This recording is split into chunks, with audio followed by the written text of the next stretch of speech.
Hey guys, welcome back to Let's Talk Movies. I'm Brad, I'm Miguel, guys. and we are talking The Walking Dead episode 1019 One More. This is part 3 of the 6 bonus episodes that are dropping, for Let's Talk Movies and for The Walking Dead season 10. So, Miguel, buddy, how you doing tonight? 1019, is that the number of episodes that they've been going? Well, the what a lot of TV shows do this, but like 1019, like 10 for season 10, but it's the 19th episode. Oh, I thought Yeah. I thought they were just doing like They were on like 1019 episodes. 1019. No, I was no. like, golly, you hitting No, Grey's Anatomy I numbers think the now. number I think the number of episodes is still in like the 200s, because I think 100 was when Negan killed Glenn and Abraham. I think that was episode 100, which was kind of ironic because that was the 100th issue of the comic books too. Fucking rip, by the way. The fact that no one cares about Abraham's death and Glenn's death is still like matters. Speaking of Glenn, I gotta say Steven Yeun. Fantastic job, Steve. You didn't see what happened with Steven Yeun? He is I could be wrong. I believe he is the first Asian American actor who has been nominated for Best Actor at the Academy Awards. New movie he's in. He was nominated for an Academy Award, dude. Wow. Yeah, that's kind of a big deal. So Steven Yeun, you're probably not listening, but congrats. We're all supporting you. That's a big deal. So if I sound kind of weird, guys, sorry. I'm fighting losing my voice right now. I teach in a mask all day, which is fine. And it's probably related. A lot of day. Oh my god, it's probably related to allergies more than anything. But it's COVID. Even though you guys vaccine, I'm drinking a hot toddy right now. I have tea with bourbon in it. Not a lot of bourbon and honey, just a little bit to just to coat the throat. Coat the throat, and also coat the throat. But anyways, let's hop into this episode. Couple of shocking things. I have to say, I was my mouth dropped. Those of you who have seen the episode towards the end, I was not expecting what happened to happen. I was super psyched that Robert Patrick was going to be on the show. Of course, many of you know him. He was T-1000 and T2. Do you remember that? Was he really? Yeah. Robert Patrick was T-1000 in Terminator 2 Judgment Day. He was the holy shit. That's true. Yeah. Holy fuck. He was also Agent Doggett. My boy got some age. Yeah, no. Lord. Agent John Doggett in the X-Files, which is funny because I've seen the X-Files one time through. My wife is watching it with me for the first time. And it's funny seeing him look so much older in The Walking Dead. But I thought his character was cool. I was really excited to see him. The first note I made as I was watching it, and I kind of was thinking this as they were walking in the field and as they found the house that was burned down. This is starting to feel like OG Walking Dead. Yeah, I agree. And the reason why is because this entire episode was like primarily focused on like, I don't know. I guess one thing I kind of didn't like about The Walking Dead, kind of moving forward in the seasons, is that like it kind of got more people oriented, which obviously that has to happen. More what? But I haven't seen more people oriented. Oh, yeah. Yeah. Well, like, people outside of our main like clique, like there were so many times in All Out War or in the Whisperer War, I was like, I don't care about them. Like, I want to see our group. Like, I want to see the people we started with. Mm-hmm. You know, exactly. So I'm liking that.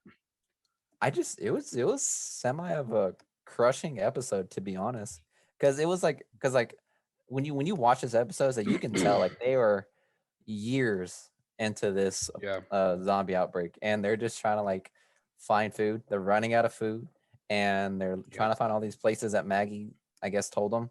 And like just seeing the destruction that's happened, it's so like crushing to see. I'm not gonna lie. What do you like, do you mean like Alexandria from the Whisper thing, or like the whole world, like the way everything looks? Just the whole world. Like even though like it sucks that Alexandria was like destroyed from the war, but also like they like totally forgot that like literally the entire world is basically like this. And this is like, I don't know, it kind of like brought it back.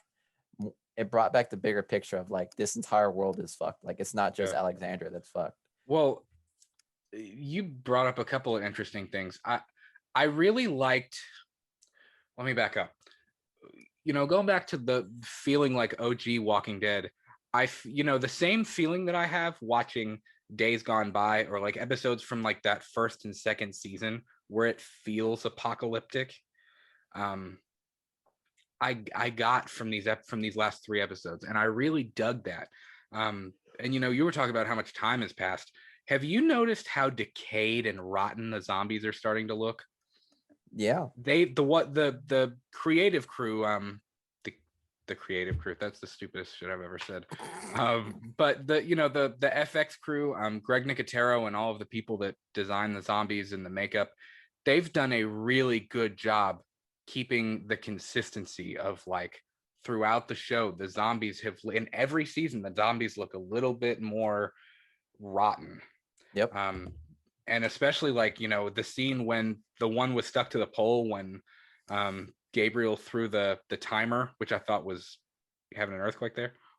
Yeah, I just shook my cord. Did you guys see that? My entire image is blocked out. That's fine. We're back. But when Gabriel threw the timer, that walker that got off of the pole, he'd been sitting there for a minute. Yeah. I was like, ooh, but yeah. And then the other thing about food, food is getting real scarce, and not just exactly at Alexandria because of the Whisperer War, and there's more people there now. Because you have to remember, you have everybody from Alexandria plus everybody from Hilltop, because Hilltop is gone, and everybody from the Kingdom. So really, like, all three like big survivor groups are together now. Like, they're all one cohesive group, which is cool from a show standpoint, but from a survival standpoint, that's a lot of food and water you got to get. Yeah, exactly. And Alexandria doesn't look the same as it did when they first got there with Deanna, and they had the water filtration. I mean, I think stuff is a little bit different now just because of how far down the road we are. So that I thought that was very cool. I like seeing the world explored. Like, I mean, it's an interesting thought. Like, if humans disappeared tomorrow, what would the world look like in 12 years? You know what I mean? It would look like shit. It would look like nature was starting to take it back. Even all the cars. I mean, the cars were starting to look all dusty, and the tires were low. I mean, it was just they do a very, very, very good job of making it look believable that we're 12 or so years down the line now. Like, it's been a little bit. If I saw a 2021 Toyota Camry sitting in the side of the road, I'll be like, okay, guys, let's get consistent here. There's no way in hell that car made it. Do you remember? I believe it was in season 2 when Shane found that little green car on the interstate. Yeah. That car was like that episode, or that season came out in like 2011. That car was like a 2013 like Chrysler or a Chevy or something. Like, that was like a mistake. Like, well, I guess they're still manufacturing cars in the apocalypse. Yeah, exactly. So I'm glad they're like staying away from that. But I'm sure that's a, what's it called? A continuity error? Is that what it is? Continuity error. Continuity error. What the fuck did I say? Okay. Continuously. Yeah. But I want to talk. You had some choice words about Gabriel. I want to pick your brain on that. We're getting there, because there's something that I'm gonna be straight up. I didn't like the fact that Gabriel killed Maze. Now, I know Maze was a freaking psycho, and there's a lot of people, I always like going on Facebook, on the Walking Dead's Facebook, and scrolling through the comments, because people, there's so many people who are like, screw The Walking Dead, the show sucks, I'm not watching anymore. Yes, you are. Yeah, let's be real. You're still watching. Yeah.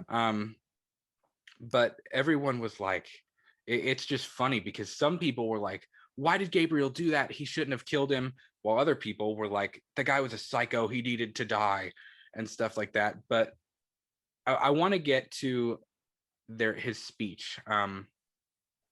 First of all, I thought it was hilarious when Aaron found the pig and his scream. I love those little bits of like comic relief where it just like the pressure valve can release a little bit. You know what I mean? I thought that was hilarious. I'll also say, when they were getting drunk and they were playing cards and stuff, and Aaron brought up Coco, I completely forgot that Gabriel was with Rosita and that they had a kid together. Yeah, I saw. Okay, I'm not gonna lie, guys. I completely forgot. Yeah, I jumped into this season without watching the past. I just watched like recaps. And when I saw that, I was like, what the fuck? I was like, okay, didn't know that. But I mean, Yeah, kudos. I like Rosita. I do But too. I just the fact that they're together kind of well, throws me off. I'm and he's like, also a priest. that doesn't exist here. As you said in this, as he said in Well, the speech, that shit don't well, exist. okay. So let's get to the speech. That was honestly, I think that's the most interesting part of the episode for me. Um, Angela Kang, who's the showrunner, had said that these 6 episodes are really going to be a glimpse into each one of the main characters, and that we'll get to explore them a little bit more than we usually would. Mm-hmm. I really liked that talk that they had when Gabriel was talking about how he learned to like whiskey, and Aaron was saying, I want to get back out there and helping people, like when he found Rick's group and brought them back to Deanna at Alexandria. And I thought that was really touching. I was like, man, this is cool. Like this arc is going in a direction where they're going to start helping people again. Like they're going to try to get back to what Alexandria used to be. And then Gabriel, what do you think Gabriel meant when he said evil people aren't the exception to the rule, they are the rule? I mean, it's like in every single apocalypse. You know what I mean? It's like it's like that Joker quote. You know what I mean? It's like What Joker quote? they're in the Dark Knight. They said their Oh, rules is like a bad joke, which is dropped at the first sign yeah, of trouble. It's pretty yeah, much like that. He says that at the end of the day, these civilized people, they'll eat each other. yeah. And the Joker was ahead of the curve there, especially with TV series like these, because I mean, you saw the pictures of Maze and his family, and Right. you found out what happened to his family. Like, I mean, they were a pretty like normal suburban family, and he had a twin, They look but normal, yeah. when shit hit the fan and dire straits came about, like it'll change people. And And yeah, all the whole like subjective perspective of how we all live our lives, that goes out the window whenever the foundation of it is destroyed. So when the zombie apocalypse came and the foundation was destroyed, everyone's perception of how they should act just goes out the window. That's the way well, Gabriel was kind of intending. and honestly, that even goes back to I wonder if Negan rubbed off on him a little bit, because him and Negan spent a little bit of time together when he was locked up. Mm-hmm. And Negan kept trying to tell Rick that. Like the whole all out war, I feel like Negan doesn't even really hate Rick.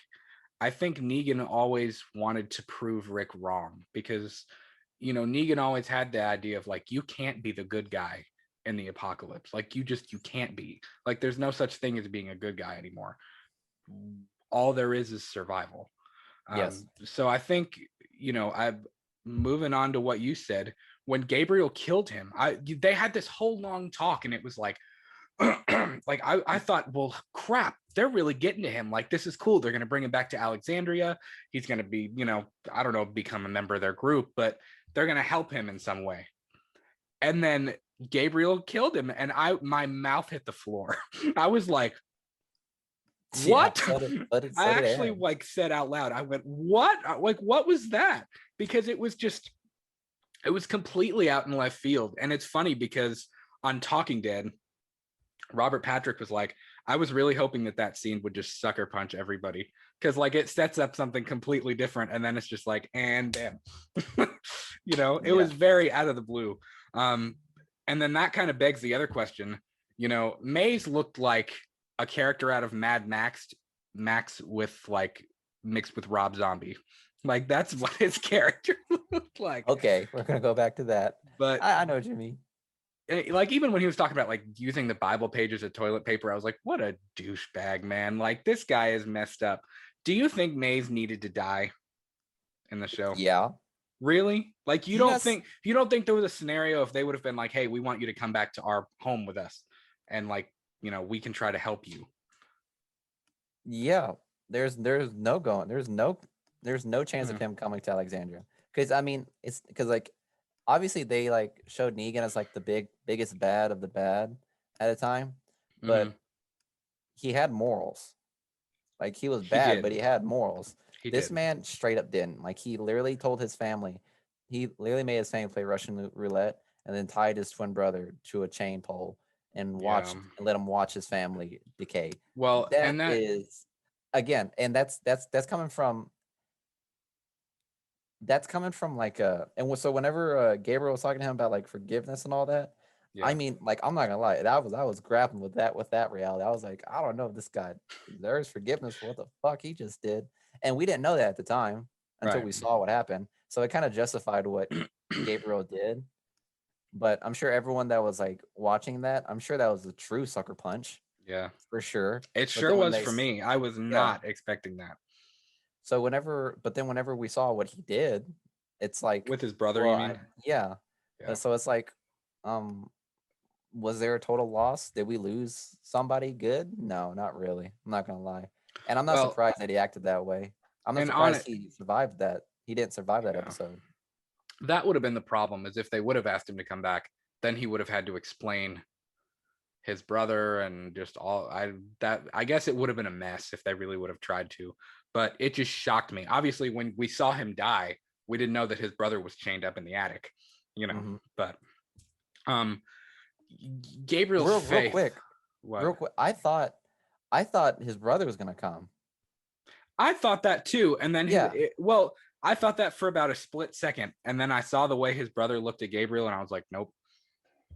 Like I that's thought not I gonna thought happen. Gabriel was gonna kill him too. I was like, oh, this is gonna get so bad for him. Yeah. Well, and then the other thing that I wanted to bring up is, like, Gabriel's faith was a big part of this episode. Hmm. Even Aaron went as far as saying, like, I think you should start preaching again. Like, we should start having church again. Um, and Gabriel said he didn't want to teach anymore, but he said that God's word still mattered to him. Is he lying to himself a little bit? Like, is he Uh, kind of trying to grapple with like two ideologies about the whole thing? I mean, he preached to Robert Patrick's character about, being honest with yourself, and being the right and being a good person, what that means in the apocalypse. But then he turned around and he killed him, and it was like, I felt like none of that mattered. Was all of that just a show to try to get him to let him go? Or did Gabriel really mean any of that? Or is he trying to hold on to that, but he can't anymore? I think it's the latter, like your last statement. Like he wants to hold on to it. Like it's a typical thing for people of religion that are like doubting. Like they always like they like literally have like serious like contemplating moments. And I think Gabriel's in one of those little spiels because he's been through that. Remember whenever he was Yeah. when they first met him, Mm-hmm. like he He couldn't locked his congregation in the church, yeah, like or he locked him out of the church. He locked him out. I don't remember. I think, but he did some fucked up to his Yeah, congregation. he locked them So, out. There were walkers outside, and mhm. instead of letting them in, he knew that, like, he would probably die if he tried to let him in, so he locked him out. Yeah, so he's a really conflicting character, Yeah. and so whenever I kept listening to that speech and seeing how much he's doubting everything in his faith, it's like that's like one of his like I feel like it's a true test that he's having in his Yeah. own right. I think He's that's his very own conflicted. yeah, that's his own story arc is whether or not he can live through this apocalypse and still keep his faith because he's the only character in the Walking Dead that literally like shares his faith. And now that the world has literally like tore him down and brought him to his knees with like all everything that's happened, like he's starting to compliment like whether like Right. is this really something I believe in now because of all the things I've done. And I'm almost starting to know how it's going to play out. He's going to come back. He's going to like grapple back to he's gonna like go back to his faith, like come to realization, and then he's gonna die at the water tower. You think so? Yep. Because I mean, in the comics, he dies on a water tower. You realize that, or like at a Yeah. like he gets caught Honestly, and that didn't gets even dawn on me. I was so no taken back by the whole no Robert no. Patrick thing that, like, it didn't even, when I was watching, like, it didn't even dawn on me that they were going to the water tower. It was literally like I don't know. It was like 20 minutes into the show, and he said, "There's a water tower over there," and I was like, "Oh, he gonna die. He gonna die straight up." Mm, I knew that for a fact. I was mm. waiting for that death. I'm not gonna lie. I'm surprised he survived this long. Because in All Out and like in the Whisperer War, he dies by the Horde. Uh-huh. Yeah, he gets stuck on Yeah. a water tower and he gets shredded to pieces. Yeah. Well, And I there was were a like, lot of people expecting his head to be one of them that Alpha and Beta had on the spikes. And I think that was one of the twists that they needed for the show, was to have other people on there, and have Henry and Enid and, you know, mhm, I hear you. but But I did, think the next death is probably gonna be Gabriel. I could see that. I could see that Mhm, because he's been a pretty prominent part of the last few seasons. He really exactly. has been. He's been a very central character. Robert Patrick said on Talking Dead, he didn't see Chris Hardwick had asked, if he saw Maze as a villain.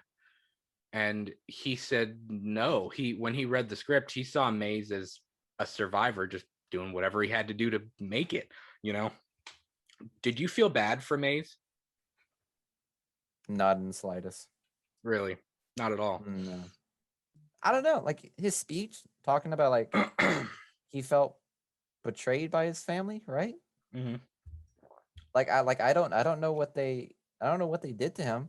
I don't know where those scars came from Well, he because as said far as something went down. His brother, he was with his brother in a group, and then suddenly his brother like turned on him and tried to take his food and kill him and whatever. Which I don't know. We don't really know exactly what happened, but yeah, exactly. So like maybe I mean it could have played out like that. It could have played out something less serious and he just blew it up in his head and then he took it out on his family. But I mean like seriously, that's just a fucked up thing. it Like is. it's a It is really fucked up thing.